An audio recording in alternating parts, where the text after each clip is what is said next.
오늘은 이 말씀을 가지고 생명의 말씀인 예수님 그런 주제로 말씀을 전하겠습니다. 이제 오늘부터 요한복음을 공부하게 되는데요. 이 요한 1서, 2서, 3서 이렇게 돼 있죠. 요한 1서, 2서, 3서. 저자가 누군 것 같아요? 저자가 예? 요한. 요한은 요한인데 사도 요한. 사도 요한이 이 요한일서의 저자입니다. 뭐 이런저런 얘기가 많지만은 우리 복음주의 서클에서 사도 요한이 요한일서, 2서, 3서를 다 기록했습니다. 이 사도 요한이라는 사람은 예수님 12 제자 중에서 유일하게 순교하지 않고 가장 오랫동안 살면서 목회를 했던 그런 사람이에요. 그래서 이분이 쓴 성경이 뭐뭐 있어요? 요한복음, 요한 1서, 2서, 3서, 요한계시록. 그러니까 사도 바울 다음으로 성경을 많이 했던 기록한 그런 제자고, 예수님께서 따로 제자들 12명 꼽아놓고 또 기도하러 가실 때에 3명 따로 댕겼죠. 그거 누구예요? 예? 베드로, 야고보, 요한. 거기 따로 댕겼다. 그러니까 12제자 중에서도 또 내부 그룹. 더 예수님이 다 해서 내부 그룹이에요. 여러분들 신앙생활하고 교회 주일할 때 주변 인물, 주변인이 되려고 하지 말고 관망하는 자 되지 말고 주일에 적극적으로 더 열심히 하셔서 내부 그룹의 내부 그룹이 되시기를 주의 이름으로 축복합니다. 기도도 마찬가지예요. 기도도. 자, 이 사도 요한 조금 살펴보면은 예루살렘이 AD 70년에 멸망했죠. 어제 이제 우리가 그 베드로후서 공부했는데, 베드로후서는 베드로는 언제 순교했어요? 네로가 폭정을 하고 64년에 로마에 불질러 놓고 그 다음에 이거 밀란이 일어나게 생겼으니까 이걸 기독교인에게 뒤집어 씌우잖아요. 그죠? 그래서 64년 7월 이후부터 기독교에 대한 박해를 엄청나게 하지 않습니까? 그래서 이제 65년에 베드로하고 바울하고 로마에서 순교한 걸로 우리들은 그렇게 믿고 있죠. 기독교 전승을 믿고 순교한 그때라면은 이제 그리고 네로가 68년에 이제 그 자결을 하고 죽습니다. 결국은 그렇게 미치광이 짓을 자기를 낳은 엄마까지 죽였으니까요. 자기 선생님도 죽이고 자기를 낳은 엄마까지 다 죽였어요. 그러니까 거의 미치광이죠. 68년에 죽고 이제 이 로마가 이 혼란기에 와요. 막 혼란기에 오는데 AD 70년이 되면은 그 네로 통치기인 66년부터 AD 66년부터 70년까지가 유대인의 대반란이 일어납니다. 반란이. 그래서 이 유대 전쟁이 일어나요. 그러니까 그 당시에 로마가 세계 최강국인데 그 로마가 지배하던 저 동쪽의 조그마한 나라 이 유대인들 그 예루살렘 성에서 반란이 일어나가지고 이 사람들이 66년, 7년, 8년, 9년, 70년까지 5년 동안 전쟁을 했으니까 대단한 거죠. 이 사람들이. 유대인의 대반란이 일어났다가 AD 70년에 이제 이게 로마의 타이투스 장군에 의해서 진압이 되고 결사항전을 하게 됩니다. 결사항전을 하다가 거기서 완전히 한 사람도 안 살았고 완전히 다 몰살해 버렸어요. 완전 몰살. 유대인들이 어떻게 전쟁을 했냐면 성문을 다 닫고 이 성문을 빠져나가는 자는 유대인들이 죽여요. 배반자로. 그러니까 완전히 그 옥새 작전을 한 거예요. 그렇게 하고 이제 전쟁을 했죠. 전쟁을 해가지고 완전히 다 몰살했습니다. 그럼 이 당시에 이때 있던 그 예루살렘 안에 뭐가 있었어요? 예루살렘 교회가 있고 이미 전도돼서 많은 성도들이 있었는데 어떻게 됐을까요? 이 교회의 역사를 연구하는 사람들 연구에 의하면은 벌써 예수님이 예언하셨죠. 예루살렘을 보고 뭐라 그랬어요?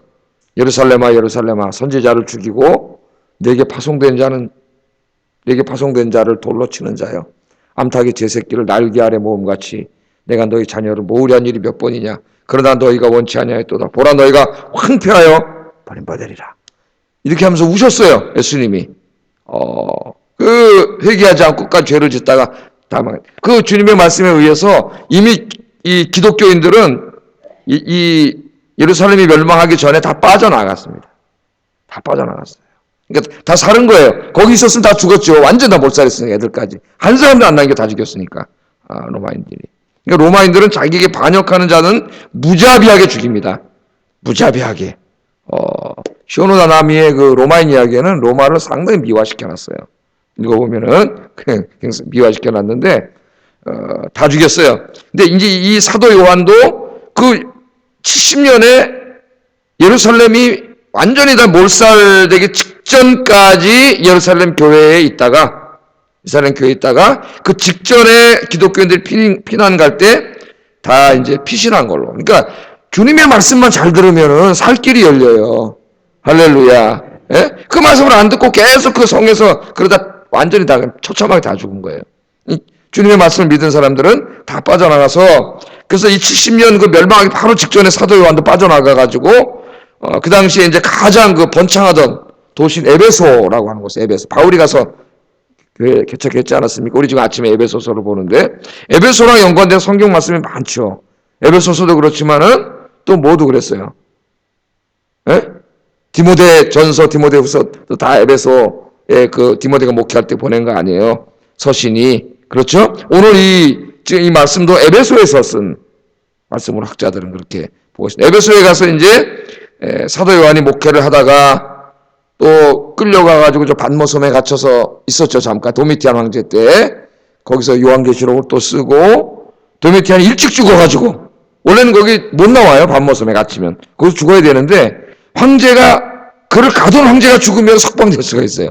그러니까 그 황제가 일찍 죽어가지고 거기 석방돼가지고 다시 에베소에 와서 사도 요한이 죽을 때까지 이렇게 목회를 100살도 넘어서까지 했다는 걸로 알고 있는데, 그 목회를 했어요. 이레니우스라고 하는 교부의 글에 의하면은 이 트라야누스 황제 기간까지 이 요한이 에베소에서 목회했다 그러니까 이 트라야누스는 AD 98년에서 117년 이때 통치했거든요. 그럼 AD 100년 넘어서까지 요한이 목회를 했다 그러니까 그 한번 나이를 생각해 보세요. 예수님이 대략 한 BC 4년 정도에 태어나셨는데 100살 넘었을 거예요. 요한도 이렇게 나이 따져보면. 그러니까 나이 들어서까지 주의 일을 하다가 늙어서 죽은 유일한 사람이 사도 요한이에요. 사도 요한. 그래서 제가 물어보잖아요. 여러분한테. 베드로처럼 되고 싶습니까? 베드로는 어떻게 죽었어요? 십자가에 거꾸로 달려 순교했잖아요. 그래서 베드로처럼 되고 싶습니까? 요한처럼 되고 싶습니까? 누구처럼 되고 싶으세요? 네? 솔직히 말해보세요. 요한처럼 되고 싶잖아. 우리 나한테도 물어보고 나 요한처럼 될래요 주님. 베드로도 그랬잖아요. 예언하니까 요한 이 사람 어떻게 됩니까? 물어봤잖아요.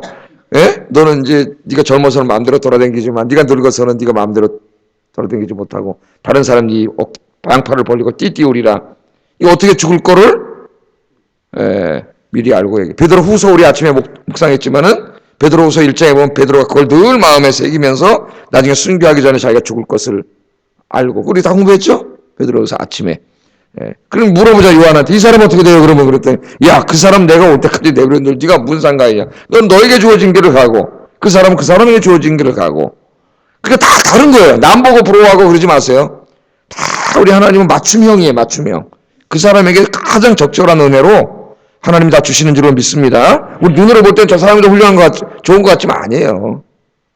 그 잠깐 우리 눈에 보이는 게 그것이고 그렇지 않아요. 자, 지금 빨리 해야 되는 성경을 오늘 첫 시간이라서 서론을 하는 거예요. 그래서 대략 이제 이 사도 요한이 복음주의 학자들에 의하면 한 90년대 초에 요한복음은 한 80년에서 85년 요 정도의 요한복음을 기록했고, 이 요한 1, 2, 3서는 한 90년대 초에 저술한 것으로 그렇게 우리 복음주의에서는 받아들이고 있습니다. 누구에게 보냈냐면은 요한계시록 누구에게 보냈어요? 요한계시록을 소아시아 터키의 이 서쪽 라인에 있는 7교회에게 보냈잖아요. 에베소 교회부터 시작해가지고.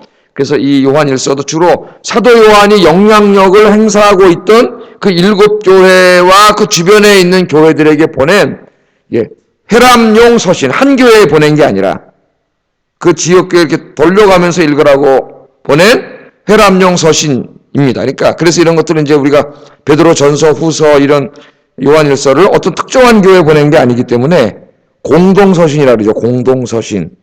그래서 주석 같은 걸 때도 공동서신 목록에 보면 이제 이 요한일서, 2서, 3서가 들어가요. 그래서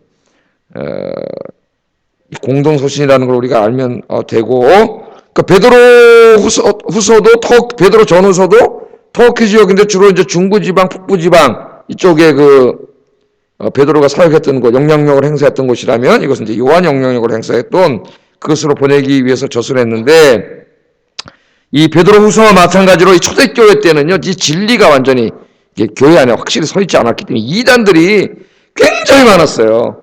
그래서 예수님도 그러셨고 바울도 그랬고, 바울도 에베소 교회 여러분 생각나세요? 3차 선교행하고 이제 돌아가는 길에 시간이 없어가지고 어떻게 했습니까? 에베소는 방문하지 못하고 밀레도에 가가지고 에베소 교회 장로들을 좀 불러달라 그래서 에베소 교회 장로들이 밀레도까지 내려오잖아요. 그죠? 내려와가지고 거기서 만나고 어금 맞춰서 울면서 그리고 이별을 하는데, 이별을 할 때 베드로 뭐라 그래요?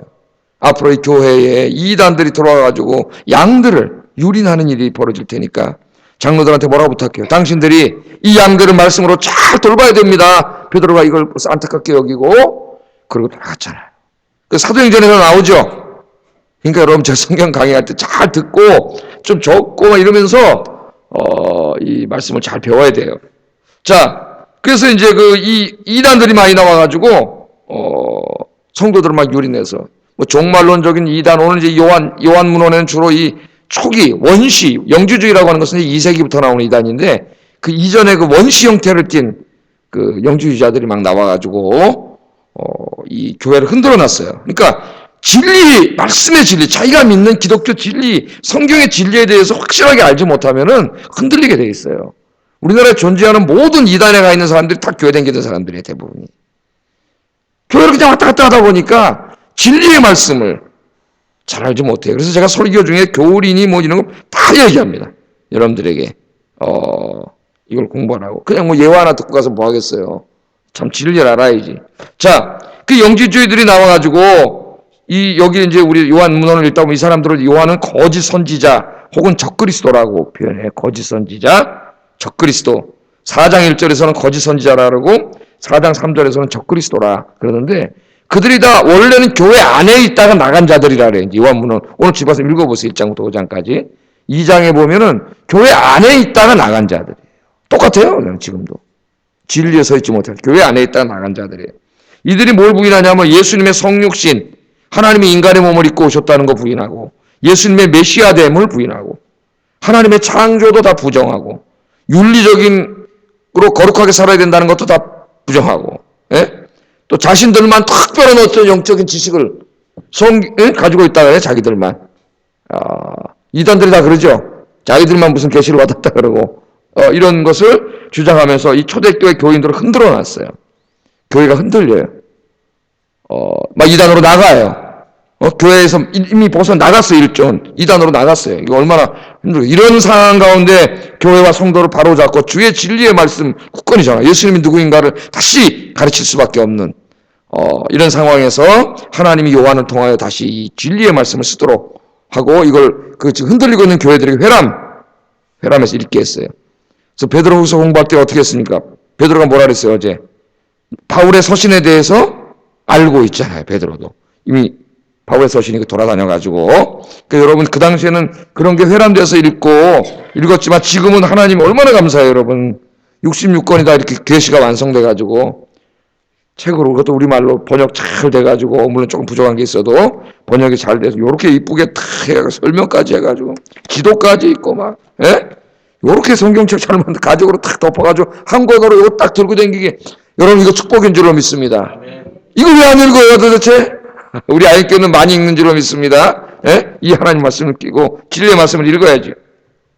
자, 이제 본론으로 들어가. 그래서 이제 이 성도들 굳건히 세우기 위해서 썼는데 22분이라 갖고 이 얘기를 해야 되는데, 원래 얘기를 해야 돼요. 그 초대교회 이단이 뭐냐면 이제希腊 철학에 플라톤이라고 하는 사람이 있어요. 소크라테스의 제자가 플라톤, 아리스토텔레스 이렇게 이제 그다음에 아리스토텔레스 나오잖아요.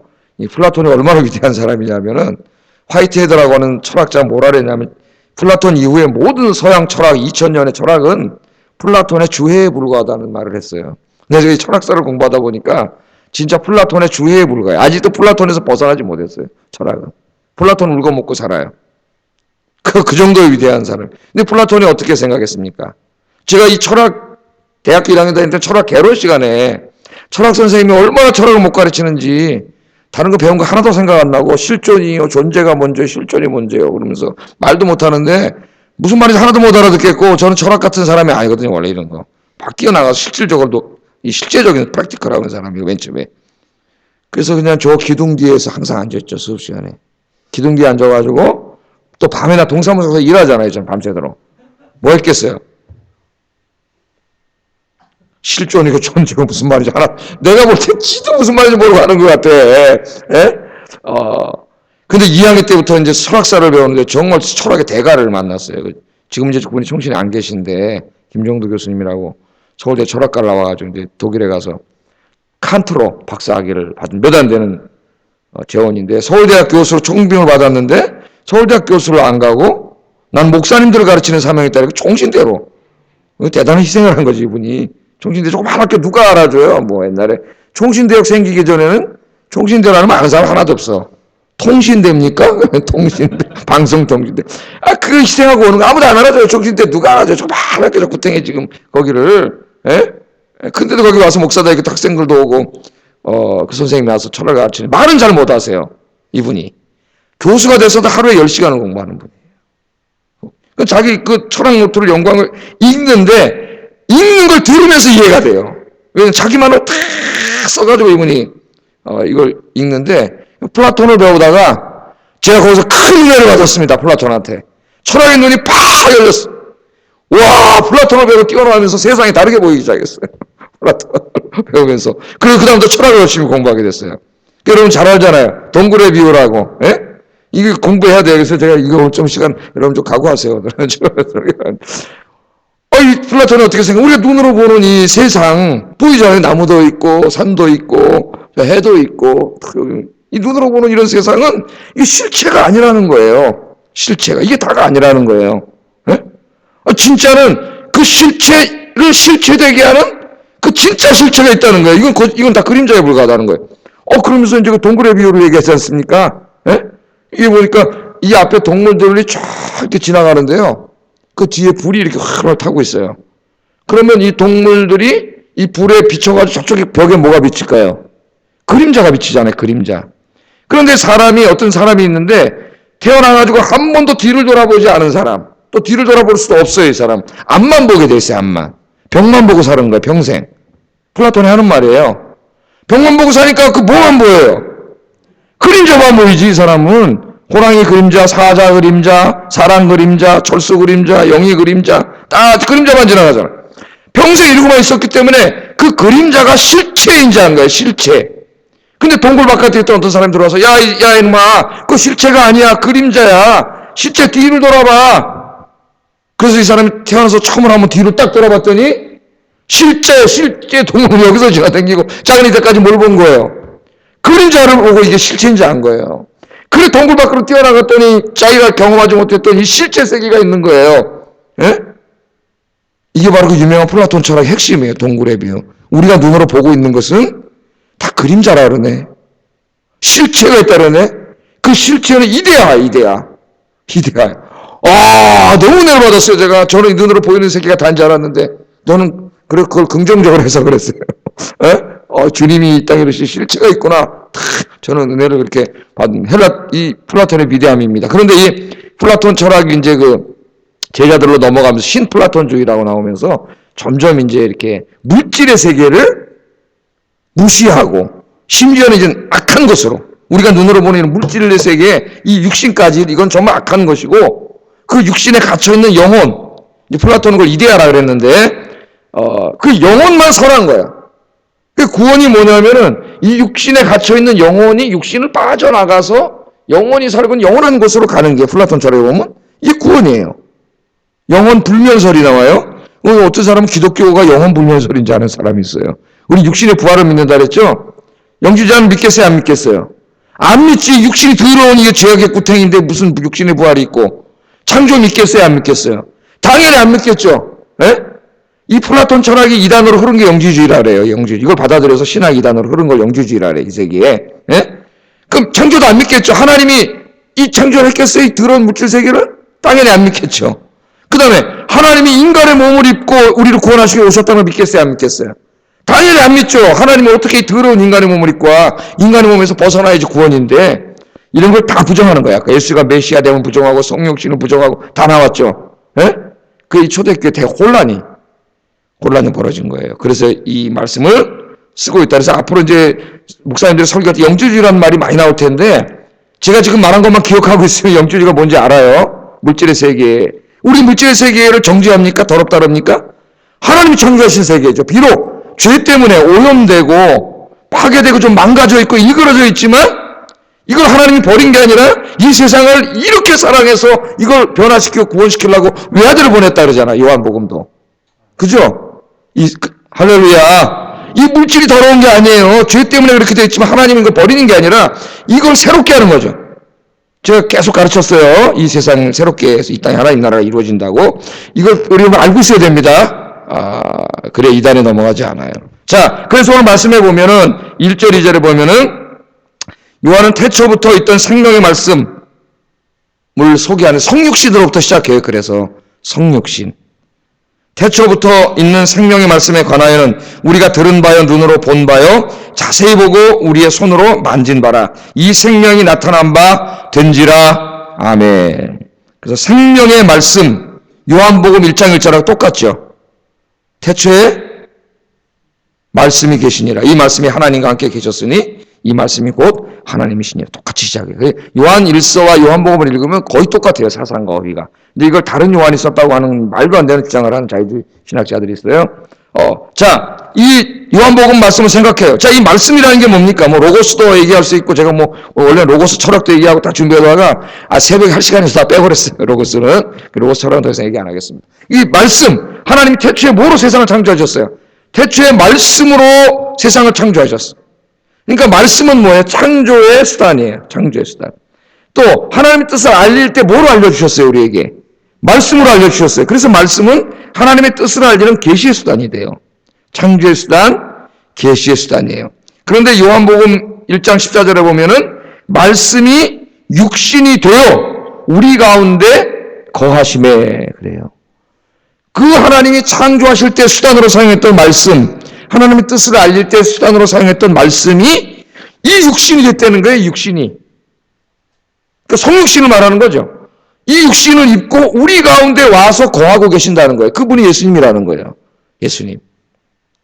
오늘 2절에 이 생명의 이 말씀에 대해 말씀이 육신이 됐다고 얘기하는 이 말씀을 오늘은 뭐라 그래? 태초부터 있던 생명의 말씀. 이게 바로 요한복음하고 똑같은 거예요. 그 말씀이 이 창세기의 이 말씀입니다. 그 말씀이 육신을 입고 이 땅에 오셨다는 거예요. 그래서 그분이 바로 누구예요? 창조의 주님이시고 구원자이신 그분이 바로 예수님이라는 거예요. 예수님은 한낱 무슨 인간 성인이거나 무슨 뭐 랍비이거나 선지자 그 정도가 아니라 그분이 바로 누구예요? 바로 창조주이신 하나님과 함께 창조하신 바로 그분이 하나님의 아들. 하나님의 아들이다. 벌써 이걸 주장하는 거는 뭐에 쩌드는 사람들을 벌써 깨닫게 하기 위한 거예요. 예수님이 육신을 입고 올 수가 없다고 하는 자들에 대한 여기에 지금 이게 들어가 있는 거예요. 이 비판이. 틀렸다는 거. 그 시작이 벌써 뭐예요? 그 하나님의 아들이 구원자가 육신을 입고 왔다는 거예요. 왔다는 거예요. 할렐루야. 이제 뒤에 공부하면 알겠지만 그걸 부정하는 자들은 적그리스도고 이단이라고 강력하게 이야기를 하고 있습니다. 자, 그래서 이게 은혜예요. 하나님의 아들이신 그분이 창조주이신 그분이 그 영광의 몸, 영광의 보호자를 버리시고 저와 여러분 너무나 사랑하셔서 이 불편한 인간의 몸을 입고 그것도 아기의 몸으로 여자의 몸을 빌려서 이 땅에 오심. 바로 그게 뭐예요? 하나님의 사랑이고 하나님의 은혜예요. 하나님의 영지주의자들은 그 거룩하신 하나님이 어떻게 인간의 몸을 입고 오시느냐 그걸 못 믿었어요.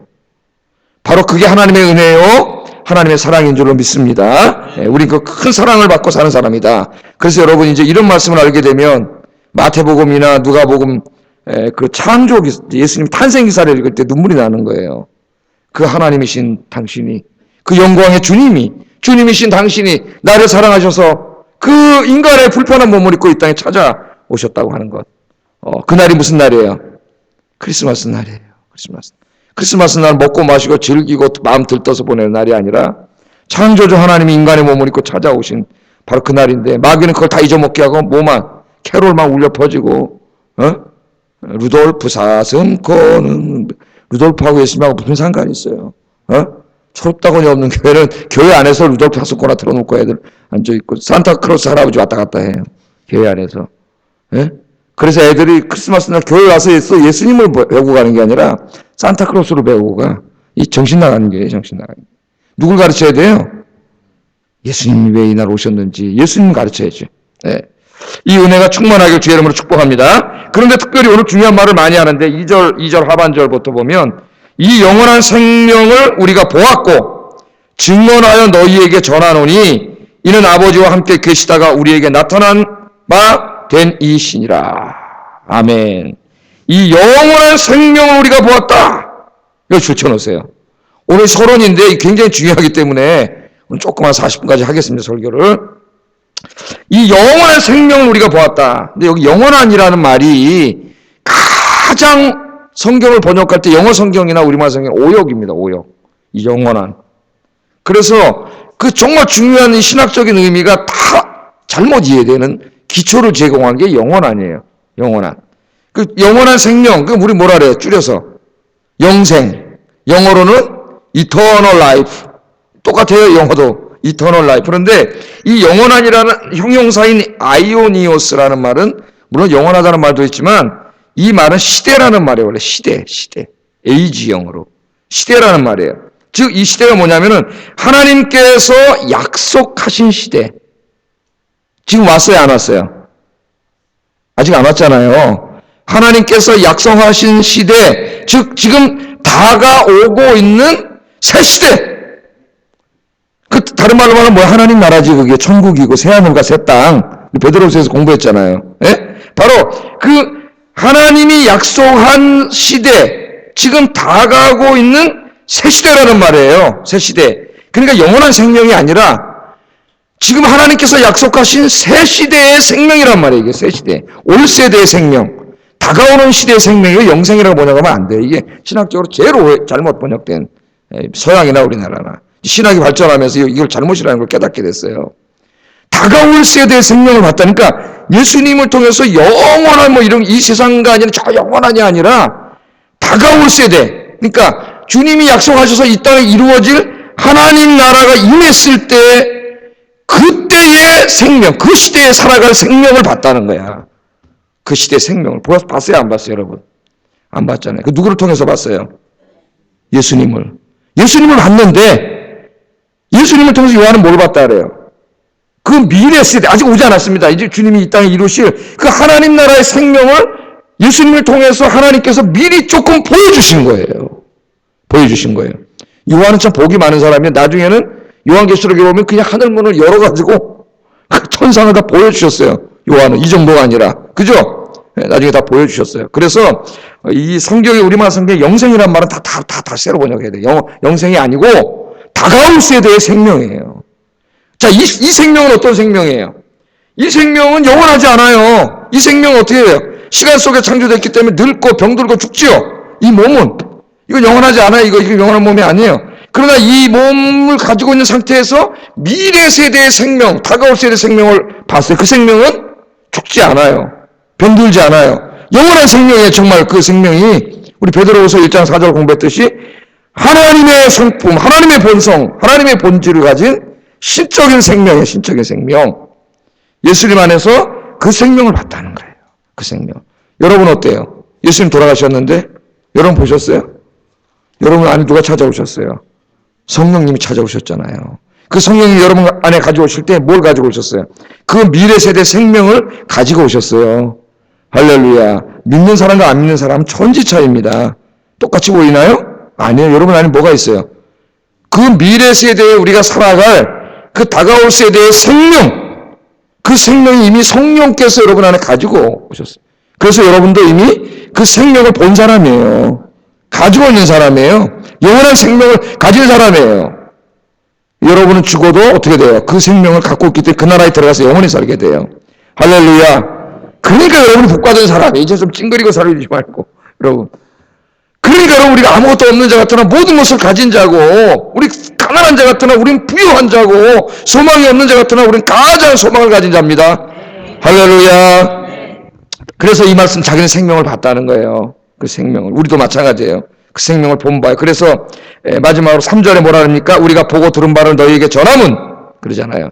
우리가 보고 들은 바를 이제 너희에게 전한다. 여러분 안에 생명을 체험한 사람이에요. 보고 들은 사람이에요. 이제 이 생명을 어떻게 해야 돼요? 여러분도 생명의 주님을 전해야 돼요. 전해야 돼요. 보고 들은 사람이 증인이에요. 그래서 우리는 이 생명, 내 안에 있는 생명, 성령님이 가지고 오신 그 생명, 그 영원한 생명, 다가올 세대의 생명을 이제는 어떻게 해야 돼요? 전해야, 증거해야죠. 증거해야 돼요. 저 사람들은 그 생명이 없잖아요. 죽어서 지옥 가잖아요. 예수 믿으면 이 생명을 여러분도, 미래 세대의 생명을 여러분 가질 수 있습니다. 주님 나라 갈 수 있습니다. 그렇게 내가 너에게 전한다는 거예요. 그래서 이걸 너희가 이 전해서 너희가 이걸 믿어야 우리가 어떻게 돼요? 하나님과 예수님 안에서 우리가 사귐이 있게 됐다 그래요. 사귐. 사귄다는 말은 우리 가족 용어입니다. 가족. 우리가 한 가족이 된다는 거예요. 그래서 여러분, 우리가 자꾸 전도를 해가지고 우리가 어떻게 해야 돼요? 하나님과 예수님과 우리와 함께 사귀는 사람을 자꾸 어떻게 해야 돼요? 늘려가야 돼요. 늘려가야 돼, 교회가. 그게 교회 부흥이에요. 남의 교회 끌어오는 거 아무 의미가 없는 거예요. 이건 그냥 우리끼리 성공하려고 하는 짓이고, 목사들 욕심으로. 사실은 전도해가지고 어떻게 해야 돼요? 자꾸 그 생명을 가족을 늘려가. 주님 오실 때까지, 늘려가. 이 일을 우리가 감당해야 돼요. 오늘도 목요일입니다. 이 생명, 내 안에 있는 생명. 이 요한이 얼마나 감격했겠어요. 그 미래 세대의 그 하나님 나라의 생명을 미리 봤으니까. 얼마나 감격했겠습니까? 그 세대를, 그 시대를 미리 봤는데, 우리도 역시 마찬가지예요. 이 기쁨으로, 이 복음을 증거하시기를 주의 이름으로 축복합니다. 그래서 4절에 뭐라 그래요? 우리가 이것을 쓰면 우리의 기쁨이 충만하게 하려 합니다. 이 복음을 전하면서, 가르치면서 요한은 자기가 기쁨이 충만해요. 여러분, 뭐 할 때 기쁘세요? 이 생명의 주님의 일할 때, 이 생명의 주님을 증거할 때, 전도할 때, 가르칠 때, 이 안에서 이 생명 속에서 누리는 그 다가올 세대 천국의 기쁨이 충만하다는 거예요. 그러니까 이 주일을 할 때 기쁜 거예요, 예수 믿는 사람. 여러분의 기쁨이 충만하기를 주의 이름으로 축복합니다. 기도하겠습니다.